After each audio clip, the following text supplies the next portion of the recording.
It was a quiet Sunday morning, and the light streaming through the bathroom window was warm and golden. I had just started the water for my shower, grateful for a little peace. Life had been hectic lately, and this was the first time in days I could take a few minutes to myself without work calls or errands pulling me away. My name is Diane Cooper. I'm in my early 40s, living in a small suburb in Oregon. After my divorce 2 years ago, I found comfort in making my home feel like a calm retreat. My son Derek had gone off to college a few months earlier, and the silence he left behind had been difficult to adjust to. That weekend, Derek's college friend Ethan was staying with me. He was 20, polite, and had always struck me as more mature than his age suggested. Derek and Ethan had met their first semester, and I'd hosted him a few times before when the boys were studying late. This time, Ethan had asked if he could crash at my place for 2 nights because Derek was away visiting his girlfriend, and Ethan had some volunteer work at the local animal shelter. I said yes without hesitation. Ethan was practically family by now. Friday evening, he arrived with his overnight bag, flashing his easy smile. "Thanks again for letting me stay, Mrs. Cooper." "Diane," I corrected with a smile. "You know that." He chuckled. "Right. Diane." We spent the evening chatting in the kitchen. He told me about school, his upcoming finals, and the internship he was hoping to land. I found myself listening more closely than I expected. His energy was warm, his laugh boyish but steady, and something about his presence filled the quiet spaces Derek had left behind. Saturday slipped by quickly, breakfast at a diner, some errands, and a movie marathon at home. He offered to help with yard work, even cleaned up the kitchen after dinner. I teased him, "You're spoiling me." He smirked. "Guess I'm just trying to earn my keep." By Sunday morning, things felt natural.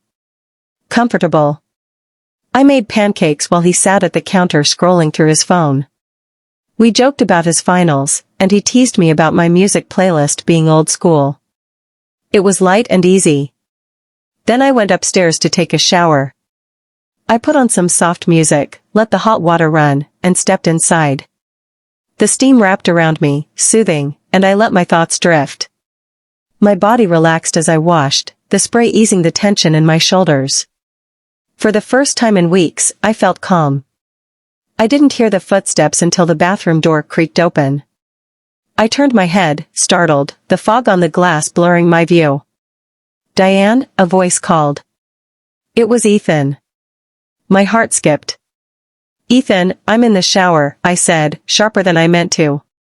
"Oh, God, sorry," he blurted, and the door shut quickly, footsteps retreating down the hall. I stood frozen under the water, pulse racing. It wasn't fear I felt, it was something else. A rush of heat, a sudden awareness.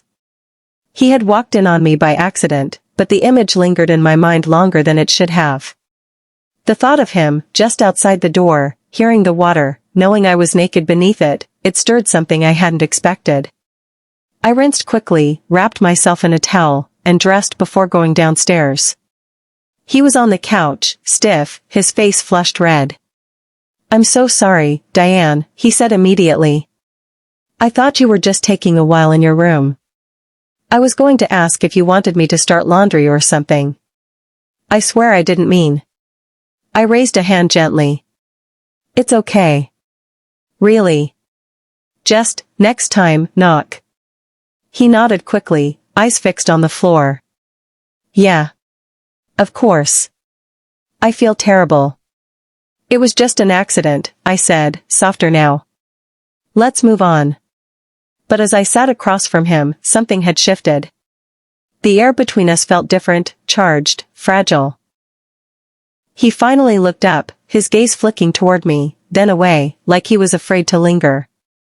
But in that brief glance, I saw something that made my stomach tighten, curiosity. Desire he was trying desperately to hide. And the truth was, I felt it too.